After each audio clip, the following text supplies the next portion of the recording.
Welcome back to episode 51 of the Storypunks podcast. This is a continuation of my conversation with Dankaert Lexicon, who runs Radio Retro Future over on YouTube and elsewhere on the web.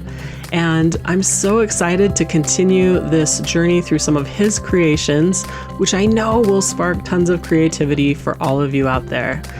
So as far as my personal update, if you are listening to this during your holiday break over here in the United States, then I hope you're having a wonderful holiday. I hope it's full of some fun adventures. I am still pursuing my dream of, finding some land and building something small and just really creating a space where my life is simple and I can focus on writing as much as possible. And I know that's a little bit vague, but I'll just keep it short and sweet for now, just so you know the gist of where my personal endeavors have been going.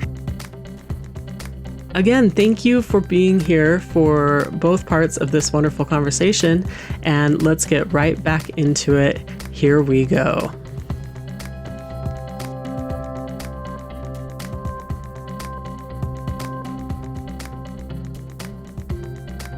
I also got into SCP. I don't know if the listeners are familiar with that. It stands for Secure, Contain, and Protect.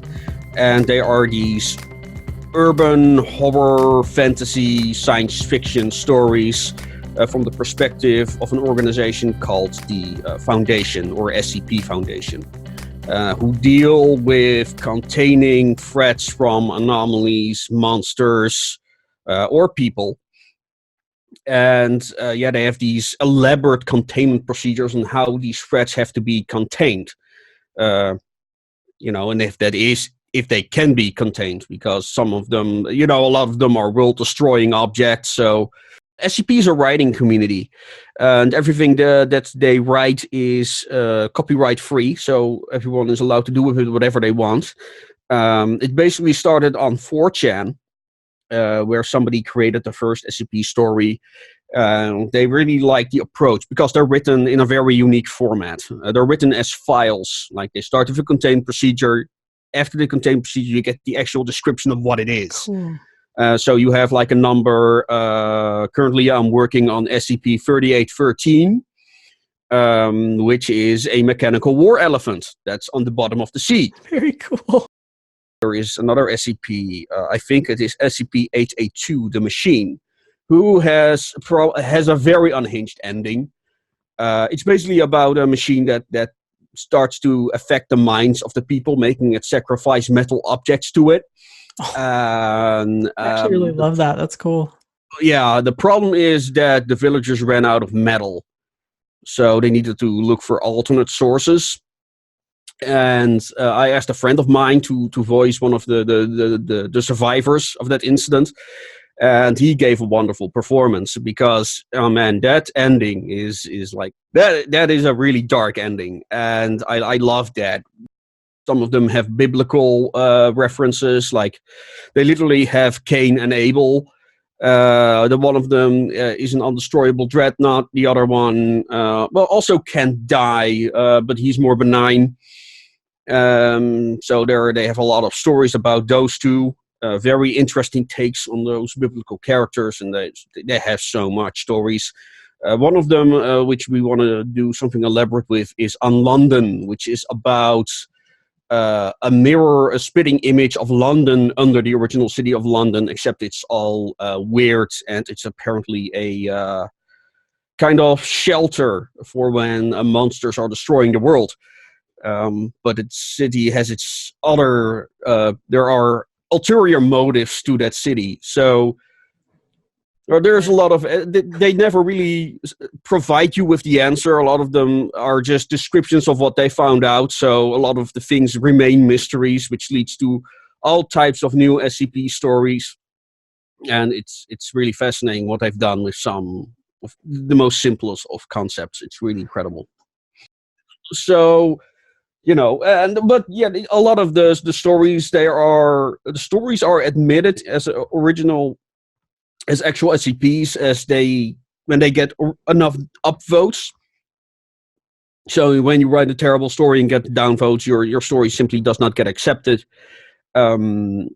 And there are some really meager SCPs on there. It's one of those stories you cannot help but get a little bit okay, like there are things clearly missing here. And because I read them as Dankaert, who is an infiltrator by nature, so it seems fitting that he hacked his way Very into the cool. Foundation. In that way, he would probably deserve his own SCP file. But yeah, to kind of comment on it, like, okay, this is a bit odd. But yeah, like the first one I did was, I think, the clockwork virus that turns people into which is a disease that turns people into automatons. And so, and those are basically just readings of the file. Very cool. Okay, well, let's talk a little bit about gaming, because I am not super connected with the gaming scene, but is there anything you are super excited for at this time, or maybe in the past, or what's your take on it?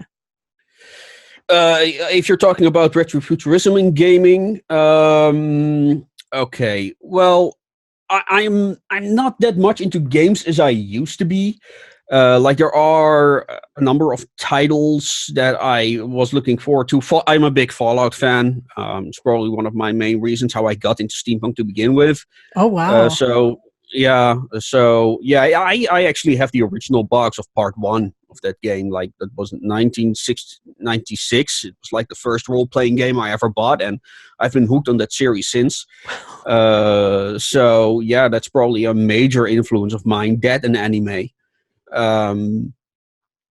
And yeah, like many people, I was really looking forward to the Fallout 76 game that came out last year, which became a major disappointment and kind of a video game and a big scandal within the gaming community. So yeah, there's a lot of concern about that. And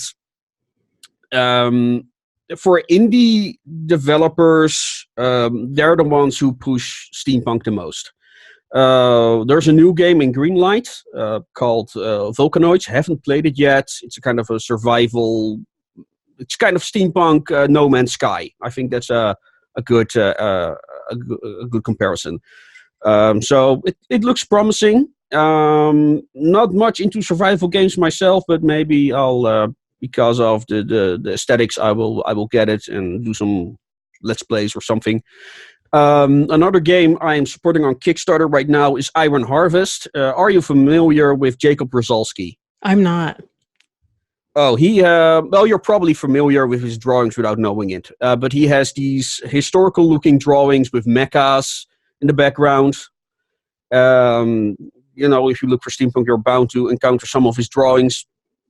And there was a board game called Scythe, which has his art. He even made more factions, especially for that board game. Great board game. I had the creator on my show as well. So check that out.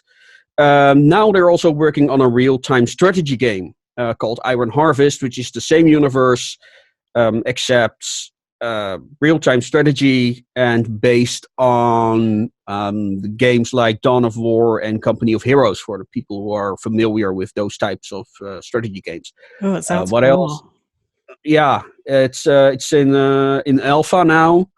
So it's not done. I have some Let's Play footage, and I intend to play it with a certain somebody, the multiplayer version, if that's still possible, by the way. I don't know, because of its alpha, so they have these periods that I let people play test.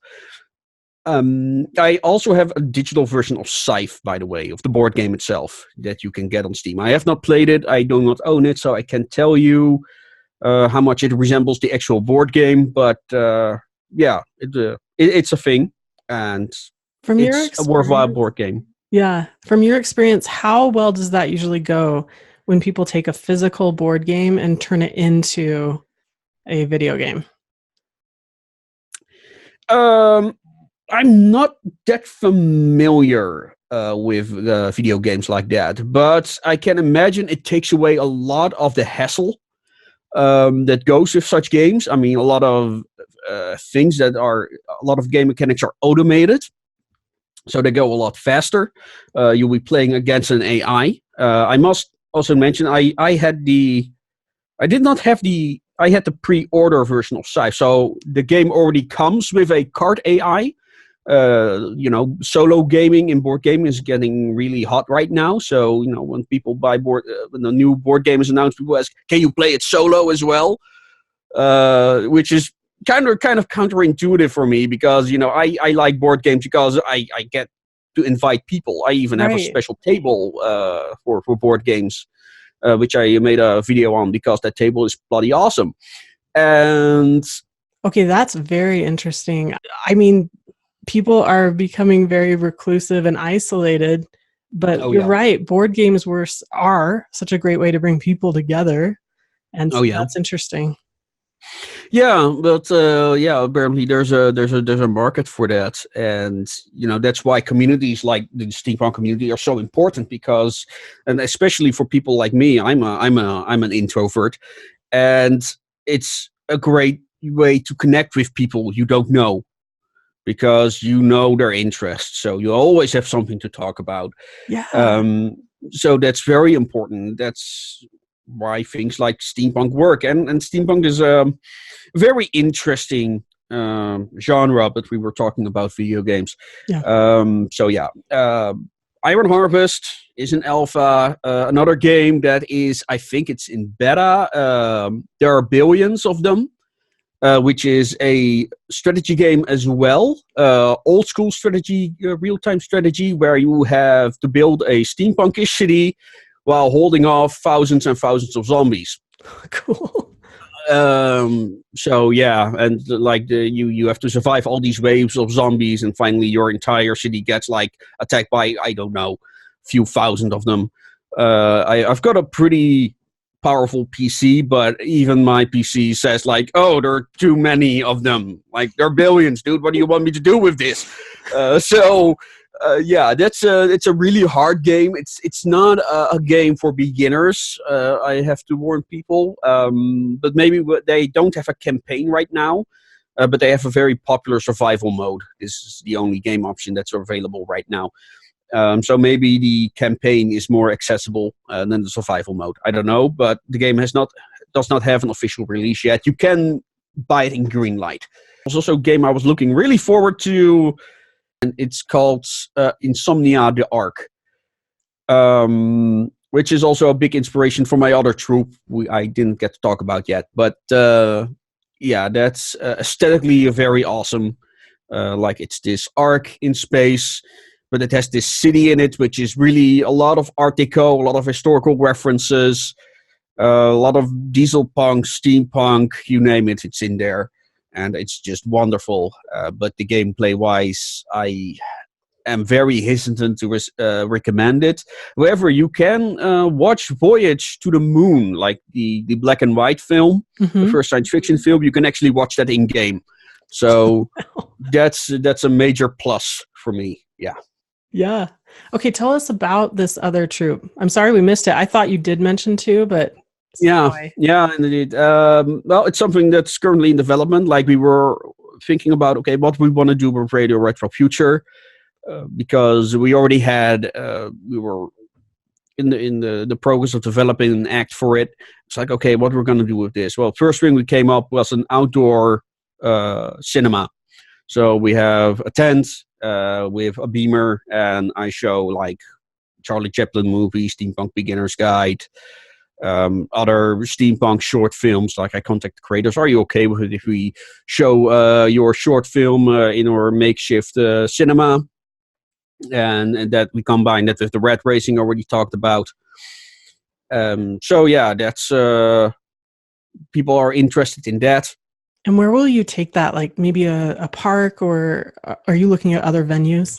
Well, fairs mostly. We get invited and we bring our tents and or equipment, and we have a cinema for people who just want to watch short films. And Charlie Chaplin films are very popular with the audience. So that's so that cool. Kind of slapstick. Yeah. So that's something we want to do, but we are not really sure of what the setting is. And like I said, I never really expanded on Dankaert's background. Like, I knew he was a clanker, but I didn't know the universe he was in. So I've been inspired by SCP and started my own kind of stories, very much inspired by SCP, but more focused on a single story. So there are all these different files, but they play in the same main story centered around a group called the Association who visit all these alternate dimensions. So it's kind of a sliders, but steampunk. How cool that you have taken it to like such a tangible real life level, and you've created these communities, these troops. I love it. Yeah, and you know, and Dankaert was in there as a kind of a guy who was manipulating things behind the scene, because we also put Ragtag in there. We also included Ragtag in that world, and the idea of Ragtag was they were a formerly mind-controlled unit of soldiers that broke free from their masters. Oh, so cool. We had to think about who are those masters who are mind-controlling them, and also we needed to assume there are at least 113 other groups like that. And they're kind of formalized now in that universe, where there are these transhuman interdimensional armies that are conquering all these other dimensions. So I also had the motivation, okay, why are they doing that? So they have their own reasons, mired in superstition for doing so. But you've got like this ultimate totalitarian regime, you know, trying to conquer the multiverse. And Dankaert had a connection with them. I already knew that, so that's now more crystallized. So all these files are meant to kind of like, okay, what is this faction doing? What is that faction doing? What is Dankaert's plan in all of this? Because the thing with Dankaert was I never considered him a protagonist. I always considered him an antagonist. You know, and the fun thing of antagonists is you can do more over-the-top things with them. So things that would not be fun to give a protagonist in my thing. So I still don't have a protagonist in that story, by the way, but I do have ideas. That's very interesting. I finally, like a bit inspired by Insomnia, the Ark, we created a multiverse that's actually completely artificial, which is a kind of interdimensional fortress that Dankaert found out and recovered. It's inert, so it doesn't really do all that much, but it's huge. It's a complete world unto its own, and it is filled with another concept I love is archaeotech, like technology from former civilizations. So we are working on this setting, and that's the kind of the city we are now trying to incorporate in our red racing track. So we kind of have a visual storytelling. Oh, this is what the arcology looks like, because that's what I decided to call it, arcology, because it's an arc and it has all this archaeotech. So it seems very, very fitting. Yeah. Yeah. Too many ideas to talk about, really. Well, I'm sure you've inspired lots of creators, lots of makers. What other advice do you have for them? Do you have a little more time, or are you ready to head out? Oh no, sure. I have like all maybe the time. 15 minutes. Okay. Because I was hoping you could share just your last thoughts for creators, and then we'll get to the last question. Well, that's really easy. Make it your way. Which is, it's succinct, but it's hard to do, right? Oh yeah. Well, one thing is, a question people that are starting out with will ask you, like, okay, I want to do something steampunk. How do I get to do it?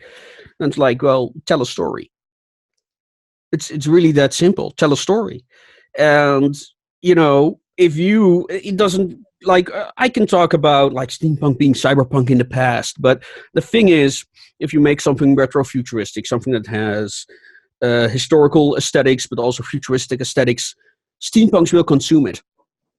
People outside of the steampunk community will probably not, but the steampunks will consume it. And I think that's something very important to note. I do too. Thank you. Okay, so I think this is a great time to talk about what you see in the community going forward. What would you like to see for retrofuturism or steampunk? Or what do you hope that these genres create for the world, for societies? What have they taught you, and what do you hope they teach others?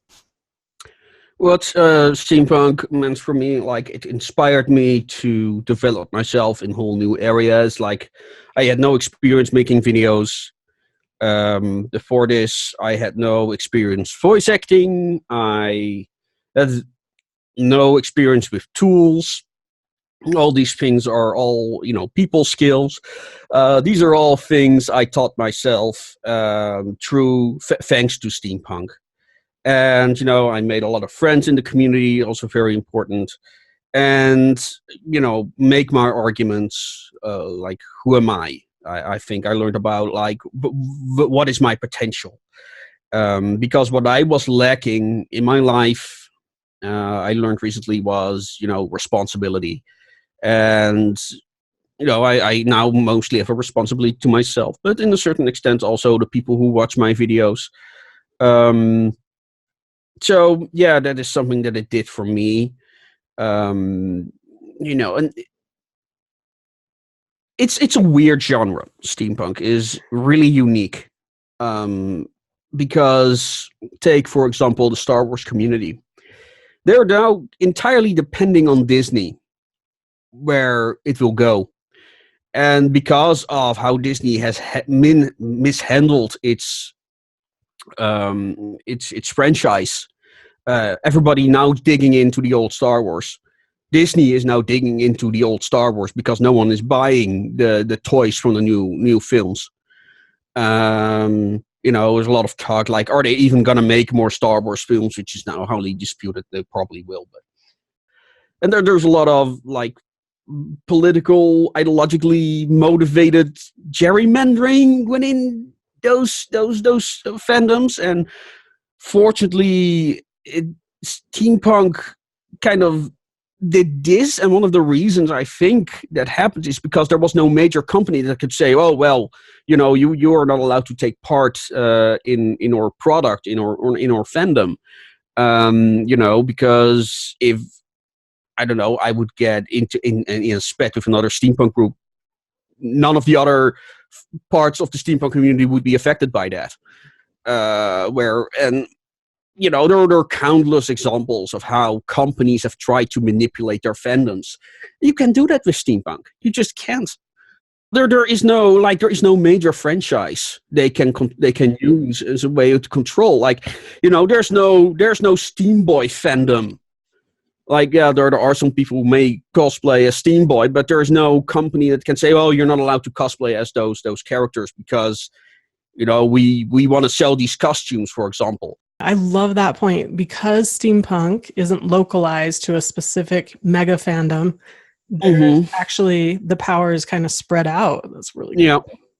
Yeah, like I had the guys from the Clockwork podcast and say, yeah, well, we wanna make this new home for steampunk because there is no singular franchise for people to bite into. But the funny thing was, there also is a guy working on the Salem Tusk video series on YouTube who also wants to make a home for steampunk.